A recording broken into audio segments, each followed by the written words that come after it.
हम आधुनिक भारत के लोग हैं। हम उस भारत के लोग हैं जो विश्व की 6वीं सबसे बड़ी इकोनॉमी बन गई है, जो टेक्नोलॉजी के मामले में आज काफी उन्नत है। यहाँ संचार के साधन, यातायात के साधन किसी भी बड़े देश के बिल्कुल बराबर हैं। हमारे हाथ में मोबाइल फोन होता है जिसमें हम बस कुछ ही सेकंड्स में किसी भी विषय के बारे में जानकारी हासिल कर सकते हैं।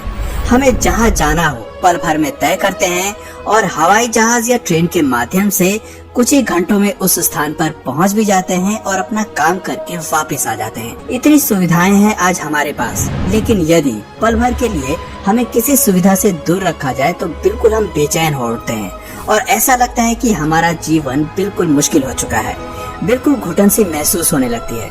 तो सोचिए उस जमाने में लोग किस प्रकार रहते होंगे जब ये सब कुछ उपलब्ध नहीं था। सोचिए आज से 1000 साल पहले का भारत कैसा रहा होगा, कैसे लोग अपने रोजमर्रा की जिंदगी में आने वाली चुनौतियों से निपटते रहे होंगे। तो दोस्तों, आज हम इसी सवाल का जवाब तलाशने की कोशिश करेंगे। वीडियो बहुत ही रोचक और जानकारी से भरपूर है, तो अंत तक जरूर देखें। दोस्तों, आज जब हम भारत को देखते हैं तो हमें लगता जरूर है कि भारत एरिया में काफी बड़ा देश है, लेकिन 1000 साल पहले का भारत इससे भी कई गुना विशाल था। बीते 1000 साल में भारत देश ने विभाजन के कई दंश सहे हैं, जिसके चलते भारत के कई महत्वपूर्ण इलाके अलग हो गए और आज अपनी एक अलग देश की पहचान बनाकर दुनिया में अस्तित्व में है। लेकिन 1000 साल पहले ऐसा नहीं था।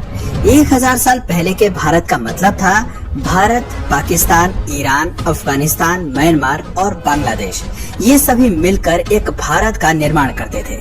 भारत देश क्षेत्रफल की दृष्टि से उस वक्त बहुत ज्यादा विशाल था। शायद इसीलिए पहले मुगलों का भारत पर आगमन शुरू हुआ, उसके बाद अंग्रेजों ने भारत पर अपनी नजरें जमाई और यहाँ राज किया।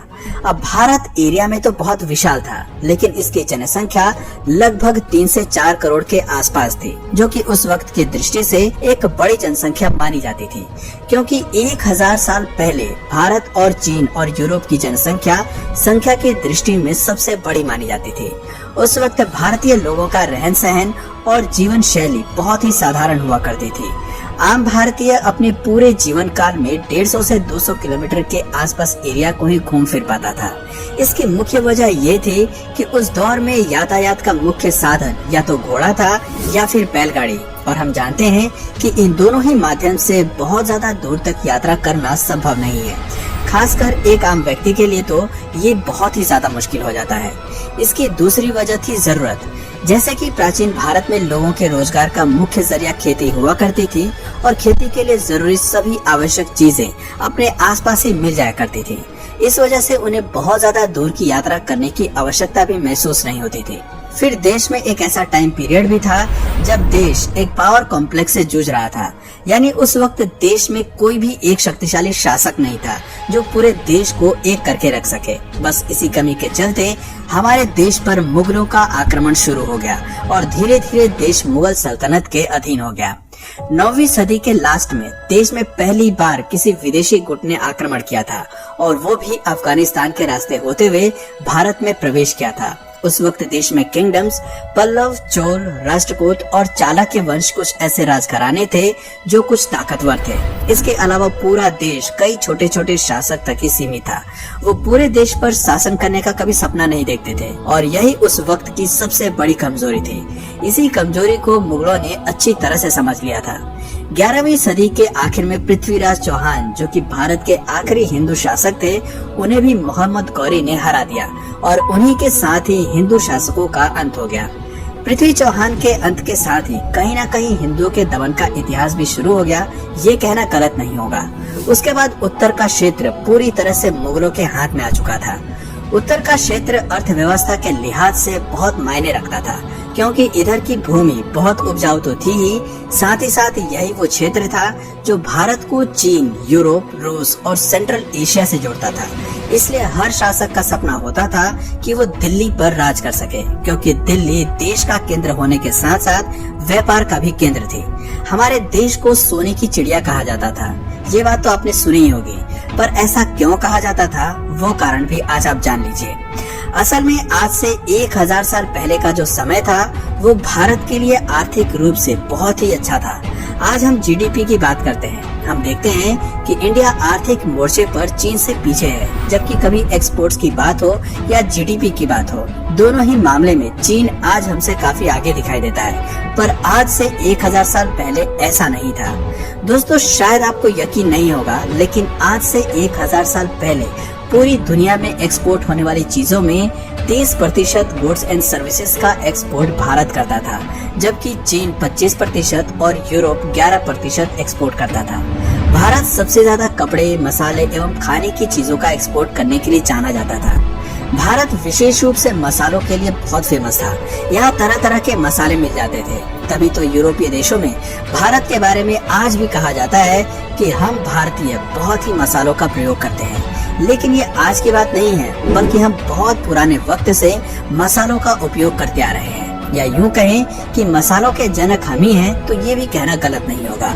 यदि लोगों के जीवन शैली की बात करें तो लोग ग्रामीण जीवन जीना बहुत ज्यादा पसंद करते थे, इसलिए कुल आबादी का 10% ही मात्र शहर में रहते थे। बाकी 90% लोग गांव में ही रहा करते थे। गांव की जीवन शैली बहुत ही सरल थी। अधिकतर लोग खेती पर ही निर्भर करते थे, इसलिए हर गांव में पानी की व्यवस्था करना बहुत ही आवश्यक होता था। जिन गांवों में प्राकृतिक रूप से तालाब बने हुए थे, वहां पर तो कोई समस्या नहीं थी, पर ऐसे गांव जहां तालाब नहीं थे, वहां तालाब खुदवाया जाता था ताकि बरसात का पानी उसमें संचय किया जा सके। खेतों की सिंचाई के लिए किसान मुख्य रूप से बरसात के पानी पर ही निर्भर रहा करते थे। हर गांव अपने आप में बहुत ही खास हुआ करता था। उस जमाने में शायद ही कोई ऐसा गांव रहा हो जहां पर कोई मंदिर ना हो। गांव में एक आम मंदिर होने के साथ साथ कुल देवी का भी मंदिर हुआ करता था, जिसके बारे में लोगों की मान्यता रहती थी कि वो गांव की देवी है और कोई भी शुभ कार्य करने से पहले वो लोग उस मंदिर पर पूजा अर्चना किया करते थे। 1000 साल पहले भी बाजार हुआ करते थे, लेकिन वो बाजार आज की तरह आधुनिक नहीं होते थे। उसमें बस कुछ जरूरत की चीजें मिला करती थी। लोग दुकान भी लगाते थे, लेकिन उन दुकानों में अधिकतर कपड़े, खाने के सामान, मसाले, इत्र, पूजन सामग्री इत्यादि ही मिला करती थी। उस जमाने में मुद्रा का भी चलन था। लोग सामान खरीदने के बदले मुद्रा दिया करते थे, लेकिन ऐसा नहीं था कि मुद्रा नहीं हो तो लोग सामान नहीं खरीद सकते थे। मुद्रा की जगह कुछ और चीज देकर भी सामान खरीदा जा सकता था, जैसे कपड़े खरीदने के लिए गेहूं, फल के बदले चावल इत्यादि देकर भी लोग सामान खरीद लेते थे। दोस्तों, उस दौर में न्याय व्यवस्था पंचों के हाथ में होती थी। वैसे तो हर गांव किसी न किसी राजा के अधीन होता था, पर गांव की हर एक समस्या राजा तक नहीं पहुंचती। उसका निराकरण गांव में ही किया जाता था और वो पंचों के द्वारा किया जाता था। पंच आमतौर पर वही व्यक्ति बनते थे जिनका गांव में कुछ रुतबा होता था। दोस्तों, जैसा कि हमने बताया कि उस दौर में रोजगार के बहुत ज्यादा साधन नहीं होते थे। कृषि पर ही लोग ज्यादा निर्भर थे, इसीलिए पीढ़ी दर पीढ़ी लोग परंपरागत बिजनेस को ही आगे बढ़ाते थे। यदि कोई कारीगर है तो वो अपने बच्चे को कारीगरी सिखाता था। यदि कोई चित्रकार है तो अपने बच्चे को वही काम सिखाता था। दोस्तों, उस दौर की शिक्षा व्यवस्था भी गुरुकुल के माध्यम से ही संचालित होती थी। गुरुकुल में विद्यार्थी पढ़ने के लिए आते थे और विभिन्न विषयों पर शिक्षा अर्जित करते थे। विद्यार्थी न सिर्फ देश के बल्कि कई विदेशी मुल्कों से भी आते थे। दोस्तों, आज की तरह उस वक्त भी शादी एक बहुत ही महत्वपूर्ण संस्कार हुआ करती थी और उसे उतनी ही धूमधाम के साथ कराया जाता था। हर गांव का यह रिवाज था कि एक ही गांव में एक ही गोत्र में शादी नहीं होगी और इसीलिए हर किसी की शादी किसी दूसरे गांव में और दूसरे गोत्र में होती थी।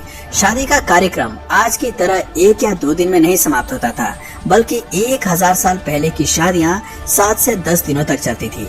बारात का आना और बारात की मेजबानी करने में ही 4 से 5 दिन लग जाया करते थे और आज की तरह नहीं था कि जिसके घर में शादी है बस उसी के लिए उत्साह हो।